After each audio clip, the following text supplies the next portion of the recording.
अस्सलाम वालेकुम, this is Hamza Syed from Pakistan real estate show. आइए आज आपके साथ मुलाकात कराते हैं। हमारे साथ यहाँ पे मौजूद है ईवा स्टेट के सीईओ मिस्टर अब्दुल मुजीब साहब।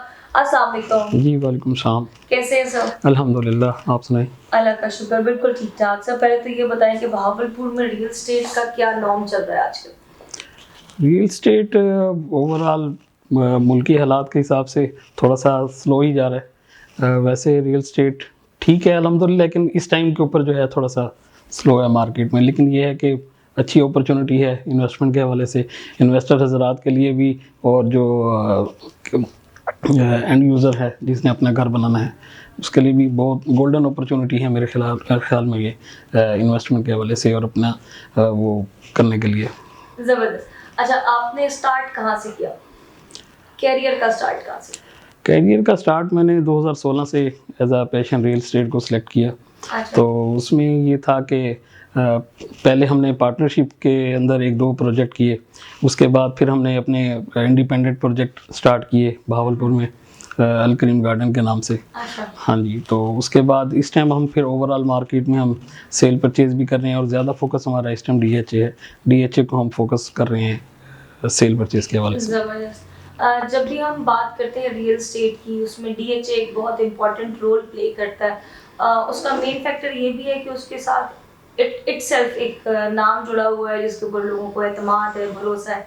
तो आप कैसे देखते हैं? डीएचए की भी मार्केटिंग करते हैं आपने, जैसे बताया कि आपने प्रीवियसली भी प्रोजेक्ट्स बेचे, तो उसमें क्या डिफरेंस आपने फील किया इन टर्म्स ऑफ क्लाइंटल?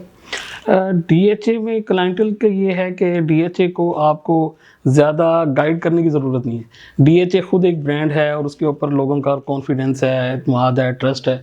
तो ओवरऑल बाहर की मार्केट्स में आपको सेल करने के लिए काफ़ी तको-दो करनी पड़ती है, ट्रस्ट दिलवाना पड़ता है, फिर अपने उसको आप क्या कहते हैं ट्रस्ट के अंदर लेके आप अपने कस्टमर्स को देते हैं। लेकिन ये है कि डीएचए के लिए कस्टमर को खुद ही ट्रस्ट है, क्योंकि डीएचए खुद बहुत बड़ा ब्रांड है, नाम है, तो उसके लिए आपको डिफ़िकल्टी नहीं होती। वो ईज़ी में हम अपने कस्टमर्स को दे देते हैं। आपने रियल एस्टेट ही क्यों चूज किया? रियल स्टेट को मैंने चूज़ इस वजह से किया कि रियल स्टेट में एक अच्छा स्कोप नज़र आ रहा था, फ्यूचर ब्राइट नज़र आ रहा था। और जिस तरह क्योंकि रियल स्टेट ग्रो कर रहा था 2016 में, एक इंडस्ट्री की शक्ल इख्तियार करता नज़र आ रहा था, जो उसने टाइम के साथ साथ एक इंडस्ट्री की शक्ल भी इख्तियार की। तो इस वजह से फ्यूचर ब्राइट था, तो इस वजह से मैंने इसको इस फील्ड को चूज़ किया। जबरदस्त। वो लोग जो रियल एस्टेट में आना चाहते हैं उन्हें आप क्या पैगाम देना चाहेंगे?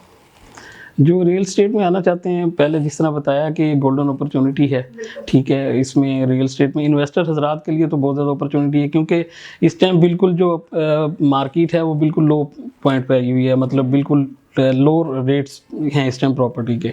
तो अगर इस चीज़ में ये इन्वेस्ट कर लेते हैं तो होपफुल, जिस तरह हम इलेक्शंस अनाउंस हो चुके हैं, तो इलेक्शंस के बाद होपफुल के भी मार्केट को बेहतरी आएगी, तो इंशाल्लाह उनको अच्छा बेनिफिट्स हो सकता है इसमें। बहावलपुर की अगर स्पेसिफिकली बात करते हैं तो इसमें अपॉर्चुनिटी क्या क्या है इन्वेस्टर के लिए डीएचए से हट के?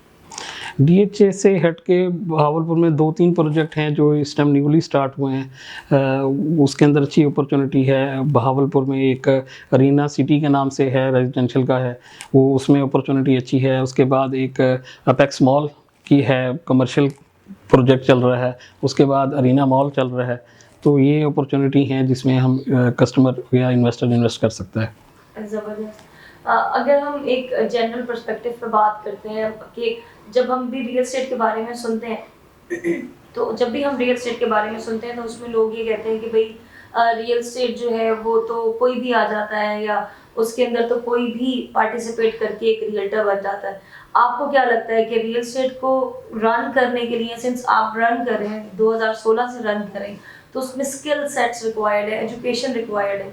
जैसे हमारे यहाँ लोग कहते हैं कि भाई जिसको जो कोई नहीं करता ना, या वो शेफ बन जाता है या वो रियल्टर बन जाता है। तो उसमें आपका क्या पर्सपेक्टिव है? देखिए, हर फील्ड के अंदर एजुकेशन कंपलसरी होती है, उसके अलावा आपको उस फील्ड की नो हाउ होना, उसको सीखना, तो आप जब ग्राउंड रियलिटीज़ में घुसते हैं तभी सीखते हैं ना।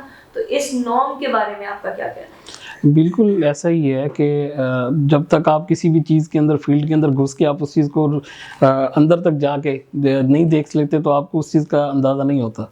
और ठीक है, तो उसके बाद सीखना पड़ता है, लर्निंग मेथड आप उसके से गुजर के ही आप कुछ ना कुछ बनते हैं। बिल्कुल ऐसे। ठीक है, तो ब्लाइंड आप करने से ये सिर्फ जस्ट एक बात है कि भी इससे आप अगर आप कर जिसको कुछ नहीं आता वो एक रियल एस्टेट का बन जाता है, शेफ बन जाता है, ऐसी बात नहीं है। इसके लिए ये भी एक प्रोसेस से गुजरना पड़ता है। बिल्कुल ऐसे ही है। तो प्रोसेस से गुजरने के बाद ही बंदा इसी में वो करता बिल्कुल ऐसी है, बल्कि मुझे तो लगता है कि जो रियल्टर होता है उसके ऊपर, इंसान के ऊपर इतनी ज़्यादा रिस्पॉन्सिबिलिटी होती है कि किसी इंसान की लाइफ लॉन्ग अर्निंग है जो वो आपको ला के दे रहा है कि यार इसको बताएं कहाँ इन्वेस्ट करना है। सो यस, आई एग्री आपकी बात से।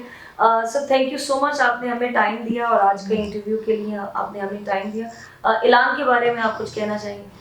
ऐलान का अच्छा एक्सपीरियंस है ऐलान के साथ, क्योंकि ऐलान जो काम कर रहा है एक कस्टमर और रिटेल के दरमियान एक ब्रिज का काम कर रहा है। बिल्कुल ऐसे। तो ये एक बहुत अच्छा है कि यानी कि जो ब्रिज बना हुआ है रिटेलर के दरमियान और कस्टमर के दरमियान, तो ये इसका एक अच्छा इकदाम है। Thank you so much, sir.